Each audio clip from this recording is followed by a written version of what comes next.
사진 보고 놀라진 않으셨나요? 뭐 누구한테 얻어맞은 것처럼 뭐 시펄겋게 얼굴이랑 등이랑 가슴 부위까지 이렇게 되었는데요. 이분은 저희 아기를 함께 돌봐주시는 아주머니이신데 젊어서부터 그 결혼을 해서 아주 대가족을 그 뭐 한 20여 명에 이르는 가족을 거느리신다는 게 그 살림을 다 하시면서 사시고, 그래서 그 육체적으로도 고생을 많이 하시고, 그 다음에 스트레스도 심하게 받으시면서 혈액순환이 잘 안 되고, 항상 어깨가 무겁고 아프고, 그래서 어떤 때는 팔을 잘 움직이기 힘들어 하시고, 그리고 허리가 아프셔서 이렇게 다리 쪽으로 많이 당기는 그런 디스크 증상도 있으시고, 그리고 혈액순환이 안 되다 보니까 밤에는 잠이 잘 안 오셔서, 그리고 주무신다 하더라도 또 중간에 깨면 또 잠이 안 오고, 이런 증상들로 고생을 하셨던 분인데요. 이제 그 몸 안에 있는 어혈을 빼내는 방법은 여러 가지가 있습니다. 그래서 일단 약으로도 어혈을 좀 풀어주고 빼내는 그런 약을 좀 써드렸고요. 그 다음에 혀 밑에 금진오객이라는 그런 중요한 혈자리가 있는데요. 거기 사혈을 통해서 또 어혈을 빼드렸습니다. 그랬더니, 그러니까 혀 밑에 있는 그 혈자리에서 사혈하는 방법 이것만 가지고도 일단 불면증은 날아가 버렸고, 그러니까 불면증 증상은 없어지셨고, 그럼에도 불구하고 이제 어깨가 무겁다든지, 전체적으로 몸이 비 오는 날 되면 찌푸둥하고 이런 증상들 남아 있어서 약 외에 또 다른 어혈 풀어주는 치료를 이제 생각을 하다가 제가 이렇게 어혈 푼다고 해서 피를 무조건 빼내는 것만이 아니라 이제 어혈 풀어주는 방법이 굉장히 여러 가지 있는데요. 그러니까 막 바늘을 찔러서 피 빼는 것 이것만을 이렇게 생각하실 텐데 그렇지 않고서도 빼는 수 있는 방법이 많습니다. 그러니까 어혈이라는 것이 우리 몸에서 그 다치거나 아니면 놀래거나 했을 때 그 피가 이제 다쳤을 때는 어떤 죽은 피가 어느 한 부위에 고였다가 그것이 우리 몸에서 자정작용에 의해서 다 흩어져서 어딘가로 배출되고 이러면 좋은데, 그 깊이 뼈 가까이에 아니면 신경을 누르는 그런 자리에 어떤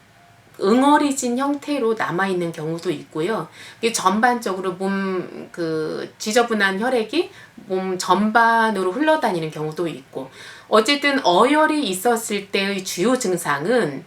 그 몸 밖에서는 한 부위만 지속적으로 아픈 경우, 그러니까 다쳐가지고 어혈이 생겼을 경우에는 여기를 다쳤다 그러면 어느 한 부위, 여기 누르면 안 아픈데 여기만 딱 누르면 아주 그냥 그 기절할 듯이 아픈 그런 증상이 있다든지, 그리고 이런 것은 이제 이제 기육부, 살이라든지 근육 부위 그 안쪽으로 어혈이 생겼을 때는 이제 그런 증상이 있고요. 몸 안쪽에 증상이 있었을 때는 어떤 뭐 편두통이라든지 아니면 생리통이라든지 이렇게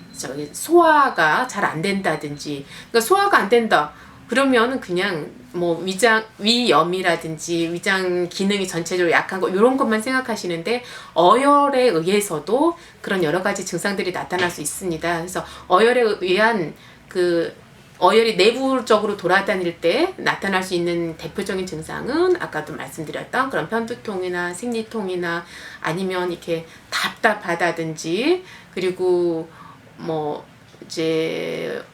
이렇게 몸이 특히 날씨가 흐리고 막 이러면은 막 찌뿌둥하고 불편하다든지 이런 것들, 그리고 그게 이제 다쳐서 어떤 특정한 일정 부위에만 어혈이 고였을 경우에는 그 부위가 막 이렇게 특정한 부위가 심하게 아픈 이런 증상들, 이게 어혈 증상인데요. 어쨌든 이런 어혈들을 빼내는 방법은 뭐 아까 초반에 말씀드렸듯이 그 약으로 풀어드리는 방법, 그리고 또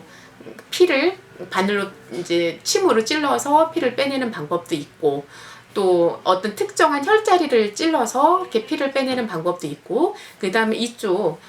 그 뇌혈순환이 안 되고 머리 쪽으로 어혈이 있을 때는 코 안을 찔러서 피를 내기도 합니다. 어쨌든 이 혀 밑에를 찔러서 그 어혈을 빼내면 일단 심장이 편안해지면서 그 불면증이 있으셨던 분들이 잠을 잘 이렇게 자게 되는 그런 사례들이 얼마든지 많습니다. 그런데 이제 어깨라든지 이 전반적으로 몸이 무거워서 오는 그런 어혈은 일단 밖으로 그 어혈이 빠져나오게 하는 게 상책인데요. 그것을 이 위에서 그 사진에서 보이시는 분은 피를 직접 빼낸 것이 아니라 그 음압, 그러니까 그 이제 건부항 요법처럼 음압을 주면 안에 있는 어혈들이 직접 피의 형태로 빠져나오진 않지만 멍드는 것처럼 밖으로 삐져나오게 됩니다. 그래서 그런 것들이 그 이제 저희는 그걸 이제 주관법이라고도 하고 좀 전문적인 용어라서 이해는 안 되시겠지만 어쨌든 안에 있는 어혈들이 그러니까 피의 형태로 밖으로 나오진 않았지만 피부까지 끌고 나오는 겁니다. 그렇게 해서 그것들이 그냥 잘게 쪼개지면서 이렇게 몸에서 흡수되면서 없어지는 그런 치료법인데요. 어쨌든 이렇게 몸 안에서 어혈을 이제 그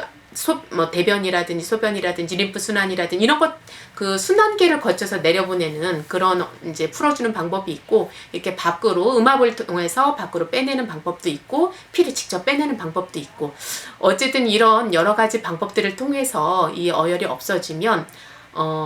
이제 어떤 변화가 있냐 머리가 가볍고 가슴이 이게 그 심장이 막 이렇게 항상 두근거리고 막 뭔가 눌리고 이런 느낌을 가지고 있던 분들이 이게 시원한 바람이 들어오는 것처럼 여기가 이렇게 뚫리는 것처럼 시원하다 이런 말씀을 하시고 잠을 잘 주무시고 그다음 통증이 없어지면서 몸이 가벼워지고 그다음 얼굴색이 칙칙하던 것들이 좀 맑아지고 이런 변화가 있게 됩니다. 그래서 몸이 별다른 이유는 없는데 자꾸 찌뿌둥하게 아프다든지 어떤 특정한 부위가 막 이렇게 한 군데 누르면 소스라치게 놀라면서 아프다든지 이렇게 편두통이 지속된다든지 생리통이 있다든지 이럴 때는 내 몸에 이렇게 어혈이 많은 건 아닌가 이렇게 한 번쯤 의심해 보고 주변의 한의원에 찾아가시면 많은 도움이 되지 않을까 싶습니다.